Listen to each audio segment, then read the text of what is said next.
Pine Hollow se despertó con la serenidad típica de un amanecer tranquilo. Sus habitantes, ajenos al horror que se cernía sobre ellos, comenzaron sus rutinas diarias. La brisa fresca del bosque cercano acariciaba las calles silenciosas. La jornada transcurría normalmente hasta que los primeros síntomas aparecieron. Mary Turner, una amable anciana que regaba sus rosas, sintió un cosquilleo extraño en la piel. Al principio, pensó que era una simple irritación, pero pronto notó pequeños bultos que se movían bajo su epidermis. Al acudir al médico del pueblo, el Dr. Simmons, la noticia se esparció como pólvora. Las pequeñas marcas en la piel se multiplicaban y la plaga invisible y sigilosa comenzó a tejer su red mortífera. El Dr. Harris, un epidemiólogo renombrado, fue llamado para investigar el brote. A medida que examinaba a los pacientes, descubrió pequeñas marcas en sus cuerpos. Al ampliarlas, revelaron pequeños agujeros por los cuales emergían diminutos gusanos. La horrorosa verdad comenzó a desplegarse ante él.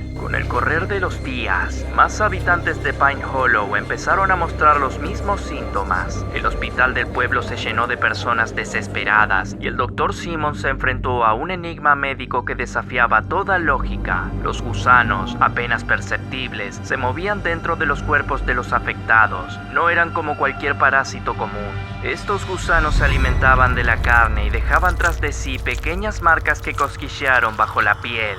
Los pacientes, aterrados por la perspectiva de tener criaturas vivas dentro de ellos, miraban con horror las imágenes capturadas por los escáneres médicos. Los gusanos, retorcidos y en constante movimiento, se volvieron la pesadilla compartida de Pine Hollow.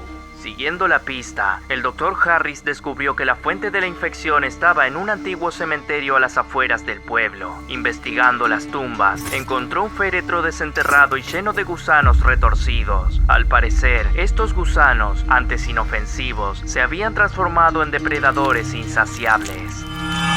A medida que la plaga se extendía, la desesperación se apoderaba del pueblo. Los enfermos eran aislados, pero la velocidad de la infección superaba todos los esfuerzos. Las calles se volvieron silenciosas, interrumpidas solo por los gemidos de aquellos consumidos por los gusanos. Con el pueblo sumido en el caos, un grupo de supervivientes se refugió en una antigua fábrica abandonada. Allí, entre susurros temerosos, intentaron encontrar una manera de detener la plaga. Mientras discutían estrategias, el sonido de pequeños arrastres llenó la habitación. En la penumbra de la fábrica, las sombras cobraron vida. Uno de los supervivientes, desesperado por salvarse, reveló su propia infección. Gusanos emergieron de su piel y su mirada vacía anunció la traición. La lucha por la supervivencia se tornó más desesperada, mientras el grupo se enfrentaba a una amenaza interna. Con la traición a sus espaldas, el grupo se dispersó, cada uno por su cuenta. El sonido de gusanos devorando carne llenaba el aire, y las calles del pueblo se convirtieron en un laberinto de terror. La supervivencia parecía imposible mientras los gusanos se movían con astucia y rapidez. Atrapados en un callejón sin salida, los pocos supervivientes restantes se enfrentaron a su destino. Entre lágrimas y gritos, aceptaron la realidad de su perdición. En un acto de desesperación, uno de ellos se ofreció como sacrificio para distraer a los gusanos mientras los demás huían. El último superviviente corrió sin aliento, sabiendo que la plaga era inevitable. Los gusanos, hambrientos y voraces, lo perseguían incansablemente. Tropezó y cayó al suelo, y en ese instante, los gusanos se abalanzaron sobre él, consumiéndolo vivo. El pueblo, ahora sumido en el silencio de la muerte, quedó como un recordatorio mudo de la plaga que una vez lo consumió. La tierra yacía infestada de gusanos, esperando a que cualquier intruso despertara la pesadilla que yacía oculta bajo tierra. La plaga de gusanos, aunque aparentemente calmada, persistiría en la memoria de quienes alguna vez llamaron a ese lugar su hogar.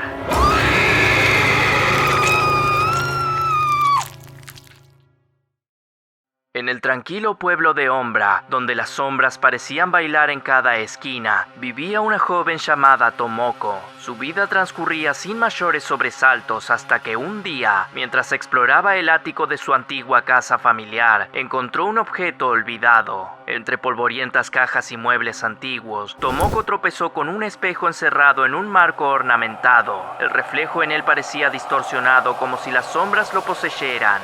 La curiosidad se apoderó de Tomoko y con manos temblorosas limpió el polvo que lo cubría. Al mirarse en el espejo, Tomoko sintió una extraña conexión. Sus ojos se encontraron con los de su propio reflejo, pero algo en aquel cristal parecía diferente. Las sombras en el fondo del espejo cobraban vida, contando historias silenciosas que solo Tomoko podía percibir. Inmediatamente se obsesionó con el espejo. Al llevar una vida muy solitaria, había encontrado compañía en el reflejo que le proporcionaba el viejo artefacto. Pasó horas y horas observando su reflejo, su otra yo. Incluso le parecía notar pequeños movimientos que ella no hacía, como si el reflejo tenía vida propia, como si del otro lado habría alguien más, una compañera de su soledad.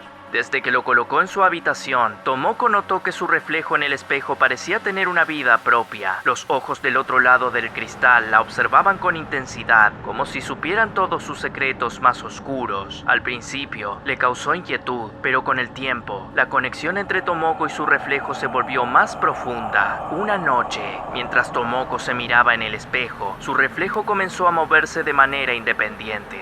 Tomoko, hipnotizada, seguía cada movimiento con fascinación. La figura del otro lado parecía cobrar vida propia, un ser idéntico pero con una expresión de desesperación y anhelo. Días después, la conexión entre Tomoko y su reflejo se volvió más intensa. A medida que la joven se desplazaba por su vida cotidiana, su reflejo en el espejo actuaba de manera diferente a ella. Tomoko intentaba ignorar la extraña situación, pero cada vez se sentía más atraída por el espejo, como si algo dentro de él la llamara.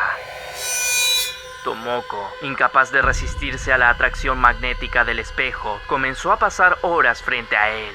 Su reflejo, ahora con una sonrisa perturbadora, la alentaba a hacer cosas que nunca habría considerado. La joven, en un estado de trance, siguió las sugerencias de su reflejo, sumergiéndose en acciones cada vez más oscuras y peligrosas. La gente del pueblo notó el cambio en Tomoko. Su mirada vacía y su comportamiento errático eran motivo de preocupación, pero nadie sospechaba la verdadera naturaleza de la conexión entre la joven y el espejo. La obsesión se apoderaba de Tomoko y cada vez se alejaba más de la realidad. La salud mental de Tomoko se deslizaba por un abismo sin fondo. Su apariencia se marchitaba, pero su reflejo en el espejo parecía radiante y malévolo. La joven, ahora completamente poseída por la obsesión, comenzó a realizar actos inhumanos, guiada por la influencia tenebrosa de su reflejo. La gente del pueblo, aterrada por la transformación de Tomoko, decidió intervenir. Al entrar en su casa, encontraron la habitación llena de espejos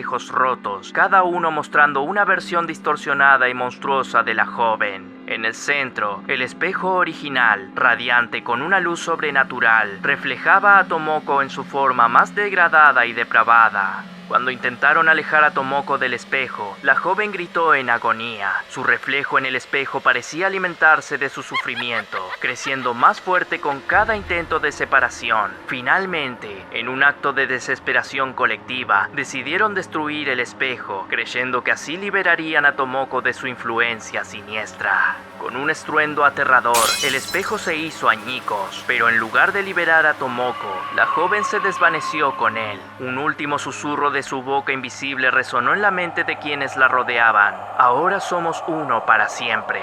El espejo, roto, pero aún poderoso, dejó una sensación de malestar y desolación en la habitación vacía.